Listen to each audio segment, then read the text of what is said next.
Today, I'm gonna prove that you can definitely make a hood because I have no idea what I'm doing. Greetings, adventurers, and welcome to Skill Tree, where we learn how to do just about everything. You might notice that your normal host isn't here today, and that's because I have finally taken over Skill Tree. Which is to say, I finally moved up here, and now you can't escape. Now, we don't have our office quite yet, but that doesn't stop me from wanting to do things because now I finally have the ability to. I don't exactly have the experience, though. You know how most of your current experience is watching Clever do it on video? So is mine. I'm the editor, so all I know about all these different types of crafts is just watching him do it. So I figured that's the perfect way to prove that you guys can do this too, because I have the exact same skill set as you do. I decided that the first few projects I should do were around sewing and maybe warm things. And supposedly, one of the simplest things that you can sew is a hood. So obviously the very first thing I did was find a more complicated type of hood that I wanted to make and then become invested in it. Which, you know, I don't particularly recommend because a lot of times you can burn yourself out if you over-apply yourself to a new skill right away. But I do have the extra pressure of having to make a YouTube video about it. So I figured, might as well use the tools we're given. So the first step that I did was to look up a pattern. And that led into me deciding that I should make my own pattern because, again, why do something simply when you can just put so much more pressure on yourself? And you may think, well, how did you draft a pattern? Was it some sort of, like, method to your madness? Did you do mathematical things? Did you take any measurements of yourself at all? To which I say to all of that, no. You know what I did? I scrolled through Pinterest and looked at pictures of mostly either completed ones or like historical patterns or like completed patterns or like partials or something, and I just kind of winged it. I just pulled up an Illustrator file and just started drawing. So what I did is I ordered some EVA foam. Here's some right here actually that I haven't opened yet. So I ordered some EVA foam that's only like a millimeter thick. And that was going to be my makeshift test fabric. And then I started printing out all the different patterns and stuff, and I would trace them on, and I'd tape them together with EVA tape, and I'd see if it came out good at all or felt weird, which definitely had its limitations with EVA foam because it doesn't quite lay the same as fabric, but it gave me some general ideas of what I was doing wrong. So the first one, you could see all the math that I didn't do, but Illustrator will just kind of like snap things to things and say like, this is midpoint or endpoint or something. And I'm like, that looks right. So there must be some math going on in the background. But you know, it had its limitations. The head box was very large. The shoulder gussets and stuff weren't quite large enough. Generally just needed some, you know, modifications. Then came the second one in which I just kind of pulled the gussets up to where it felt like they should have been on my shoulders before and made the head smaller. But I made the head smaller in two different directions, which was wrong because it's a 3D object. So like when you take it from one direction, it also kind of takes it from the other directions. I don't know, man. Like, again, this is not me knowing what I'm doing. It's just me doing it over and over again, like a monkey writing Shakespeare. It was then that I think I discovered that a lot of the patterns that I was looking at were actually patterns for ones that don't close in the front, they hang open, which I guess is a style of this type of hood. So my third one, I decided to make it look a bit more like a hood.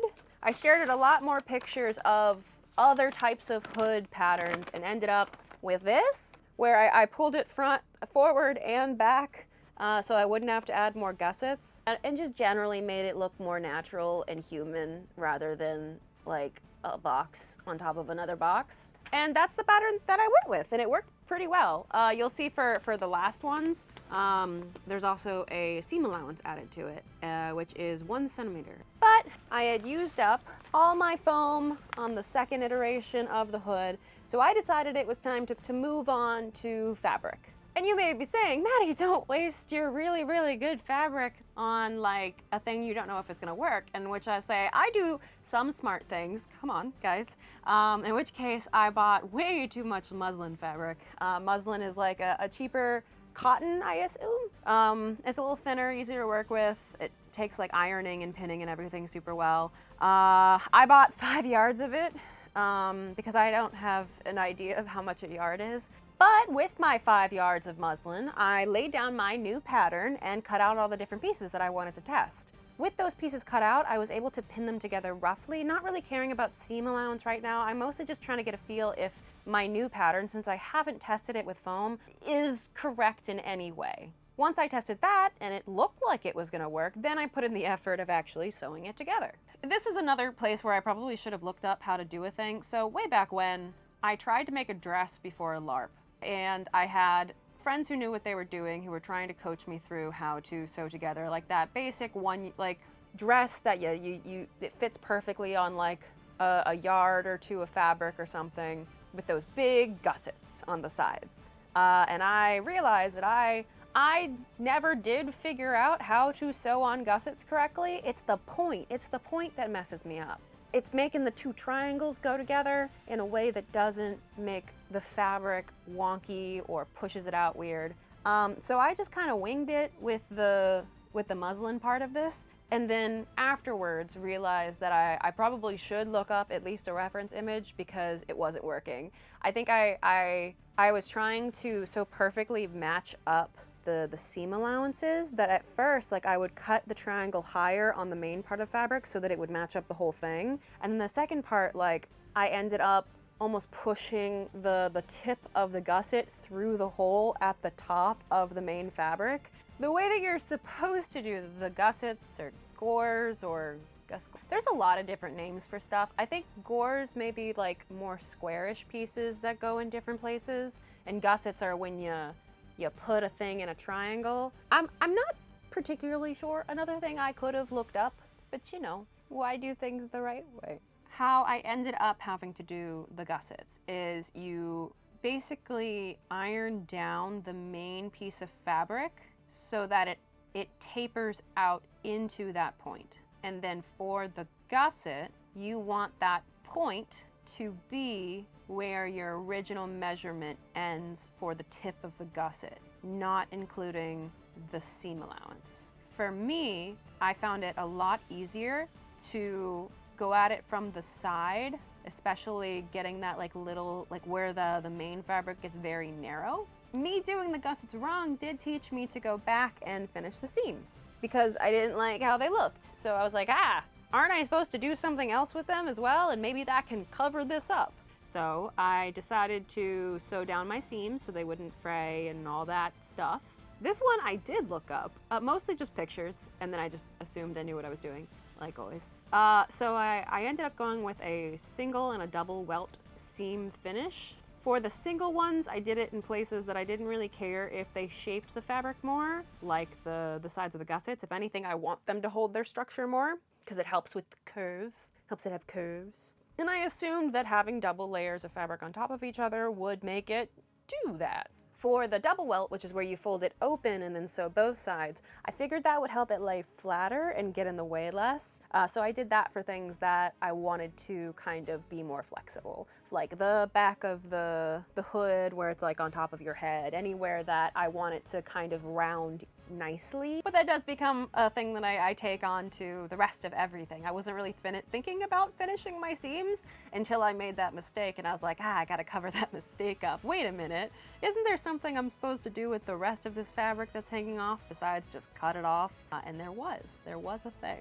I should probably apologize to anyone who knows what they're doing right from the start. I'm gonna say right from the get, I didn't pay attention to like the direction of the fabric or anything except what I mentioned in the video, because it's kind of like driving a car. Everything's really simple once you know how to feel it and do it, and you're not really like thinking about it. But when you first start, man, there's a lot of moving parts and fabric goes everywhere. Fabric, I find, will bully you at every chance it gets. That is why I have learned the vast majority of your time while sewing should be spent in the prep before you make a single stitch, because that is where the tools that help you bully fabric back live, which is things like pinning, ironing, and marking your fabric.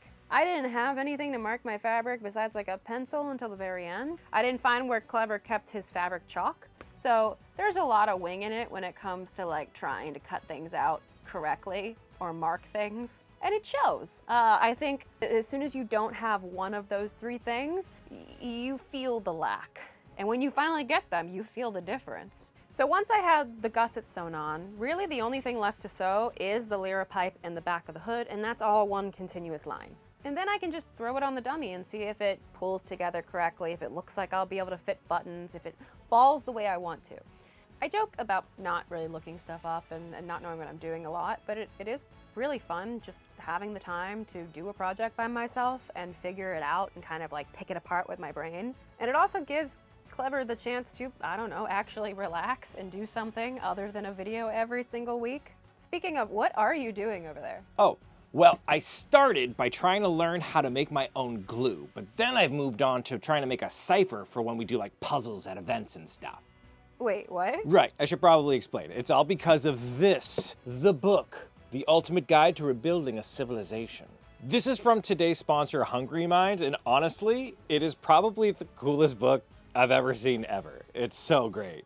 All right, so check it out. It's basically an illustrated encyclopedia that breaks down like humankind's greatest inventions, from steam engines to medicine. Only that, but the art style is incredible. It kind of looks like a mix between like engineering drawings with medieval art. And the illustrations are also just fun, like look at the cheeky Santa Claus on a gyroplane. Not only that, but there's actually like a hidden quest puzzle thing inside for you to solve, which is kind of becoming an addiction for me, I'm not gonna lie. It is a beefy book holding all of that knowledge and feels really premium, and honestly is just kind of the perfect holiday gift for somebody who likes to know how the world works. A little peek behind the curtain here, I saw this online and I actually reached out to them because I thought it was such a cool product, and I am not disappointed. The thing is really, really cool. Anyways, if you just have a curious friend or want to win best gift of the Secret Santa this year, this for sure is it. They also have like gift cards and bundles if you really want to go all out.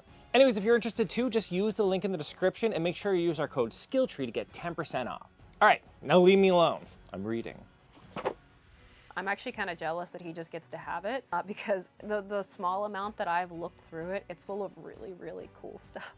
And it's honestly gorgeous. I'm very upset. I can't wait for us to have an office that we can have it in like a pretty library. Anyway, project, right? Sorry. So all in all, I made the test piece. Doing that step, even if it wasn't like the type of fabric that I would normally use, is a super helpful step. I can't imagine how much worse my project would have come out if I hadn't done that step, because it let me practice all the different things, learn where fabric is going to try and bully me. And this is where I started to make a little bit of changes to my original pattern. So my very first patterns, I had a much wider Liripipe base. I'm very paranoid that I'm saying Liripipe wrong because I'm going off of memory. I looked it up a long time ago. But I'm like pot committed now. The anxiety of saying it wrong came after I've recorded a good part of this, so it's called a Liripipe for this video, but if I'm saying it wrong, I'm sorry. So anyway, the Liripipe base. The original pattern actually has it about half of this. I decided to extend it to the width that I had it in the first pattern because I liked the chunkier base that then tapered to the original size that the pattern goes with, which is basically this part right here.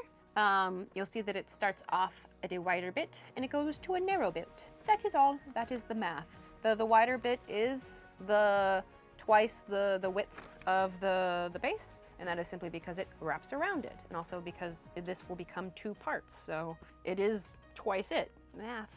And then it tapers to the width of this, which I believe is 8 centimeters. So it starts off around 14 centimeters, and then it goes down to 8, and then it has its 1 centimeter seam allowance on the sides. The other thing that I did was I made my gussets longer, and that's because I'm pretty sure that the side length of the gusset is at least supposed to be the length of the slice. You'll see like little measurements where I was trying to like figure out if mine did match and why they didn't. So I ended up going back and adding on a bit more. It's cut apart because even though I put all the effort into making the new pattern, I only used the correct pattern for one fabric, and then the rest of them I accidentally grabbed an earlier version of this that did not have the extra part. So what I had to do was I laid the fabric on top of it, and then I marked where that fell. Then I took the fabric off and I measured up 1 centimeter of my seam allowance. Then I cut that off. And this became my new pattern for the part that would connect to the bottom of the 2 short gussets. That extra little centimeter is basically that it's allowing the original piece to have the space to fold into the seam allowance rather than that taking from the actual length, because I'm giving it back with the bottom. So I am going to be making 1 hood for this video, and that is mainly because of the time it takes to finish them all and record it. Mostly the recording. It takes a lot to record stuff. It makes things take like twice as long. But I am planning to do 3 different hoods. 1 for me, 1 for Clever, and then 1 for a friend of ours, Ark. I'm doing mine first because, as anyone who makes stuff for other people will know, you typically do yours first because then you can get all the mistakes out on that one and not feel bad when you give it to someone. I can live with the mistakes, but I don't know if I can live giving someone else the mistakes. I have all the different pieces, so I pull aside the ones that are for my hood, and I decide to start with the lining. And I go through the same process of sewing it all together that I did for my test piece. This is where it starts to get a little faster because I know how to do all this. I'm not figuring it out as I go. I'm just learning how the new fabric behaves and then applying the lessons that I learned from sewing together my test project. Oh, I didn't mention, I got too small of a piece of fabric for my pattern, which is dumb because I did test it out before and knew that it needed to be 3/4 of a yard at the very least. Again, in Illustrator. Great program for this. But then in the moment, it's the most expensive piece of fabric, and I guess I just assumed that I could rearrange stuff. I got a 1/2 yard instead, and the pattern was just slightly too long, so I ended up having to cut off the back and sew it on like gussets. Again, get all the mistakes out on your one so that your friends just think you're awesome and they don't see the mistakes. But I sewed those on just like the gussets because it comes to a different point and it's more of like a clean cut. Some of them I ended up just almost like bias tape folding a piece of paper over the end of where they connect because there wasn't clean like overlap that would have made them come together cleanly. But just don't cut the pattern in half and that wouldn't be a problem. Once I'd sewn them all together and then sewn down my seam allowances and cleaned them up a bit, including sewing down the back of it, so basically it's at the point that my test one is, then I moved on to the wool one and did the exact same thing with it. The only difference is for the lining, I'm not doing the Liripipe. Like I'm doing the part that leads up to it, the base of it, but I'm not cutting out anything else because it's a Liripipe. You're not gonna see down it, so I'm not gonna waste fabric, especially the most expensive fabric, lining it. And it also makes it a bit faster to put together. So technically I could have left most of the Liripipe to the very end, but I do sew the Liripipe to the wool part and then just deal with it flopping around and in my way for the rest of putting it together. You know, if you want to decide to move stuff around to do things better. But once I've done the exact same things for these 2 different pieces, it's time to sew them together. That part went really fast because, well, we did it all before. So all we're doing is applying the exact same thing to different fabric. And of course, the annoying part, changing out the thread on the sewing machine so it matches the color. To sew them together, what we're going to do is make a bizarro reverse world version of our hood, which is everything needs to be reversed. You think the back side of your fabric, where all the seams are, shouldn't be in front? Psych, it is. You think that the lining shouldn't be on the outside? Psych, it is. Basically, the way that that plays out is you're going to have the nice parts of your fabric, the outsides, not the insides where all the seams are. You're going to press them together so that they're hidden from the world, and the lining is on the outside as if it was the fashion layer. You're making a reverse hood, everything's backwards. The seams are on the outside, the fashion layers acting like the lining, the lining's acting like the fashion layer, just everything reversed that you can. So basically I sew along the face. I start at the bottom, work my way up, work my way back down, and sew together those 2 pieces so that when I pull them apart, they look like their faces are sewn together. And that's because that's one of the parts that isn't actually closed of the hood. So then it lets me turn the lining inside out and then turn it back inside of the fashion layer. And once I have it turned the correct way, I go back in with the iron and iron down the seams so that bullies it into staying that way and tells it that that's how it's supposed to be. Again, the fabric will bully you, bully it back. Then I folded the bottom layers in on themselves, the seam allowance, and then pressed them against each other. Basically acting like I sewed the inside, but I'm sewing it from the outside. Then I went and sewed the 2 different layers. I sewed the top one and then realized that that left the bottom kind of like floppy, which I probably could have ironed. I could have pressed it down so that top layer was the ending and then ironed it. But I was almost done and not thinking in complex terms. I was just thinking, God damn it, why does this do this? I thought this would work. And so I just sewed another line down. Why use finesse when brute force will work, you know? The next thing I did is I turned the hood in reverse again so I could get to the seams of the Liripipe. Then I just sewed down the entire length of it, making sure to include the very end of the lining just to make sure that it wouldn't really like pull back out from the fashion layer, that something at the top, not just the bottom, was holding it in place. Because it's sewn along the face and the bottom, but nothing's holding it up here. I don't know, I just don't want it to come apart and then show all the messy seams that I didn't finish up at the top of the Liripipe. So I sewed all along it, and at the very end, I chose an angle that I thought would work and just sewed back to that original line I made so that it would come to a point. Then I cut off the excess. Then I just reverse sausage stuffed it back and I am done. I have hood. Of course, I do need a way to make the hood close. So I got these really nice buttons. I spent an embarrassingly long time choosing buttons for the cloaks. I think they look nice. So these are shank buttons, which means that they have a little loop at the bottom rather than having holes through them that you sew. So the sewing machine that I used had a button setting. So all I had to do was put the button in the button foot so that it knew how big it was, then plug the button foot in and press back this little toggle. It's actually a kind of ingenious but very simple thing that it does, which is it has a little finger at the back of it that moves depending on back and forth depending on the size of the button. It starts off at the front of the button, and depending on the size of the button, once you've reached the end of how big the button is, it pushes that toggle back into place, which tells the machine to then like, oh, you've reached end of button, go back to start, button done.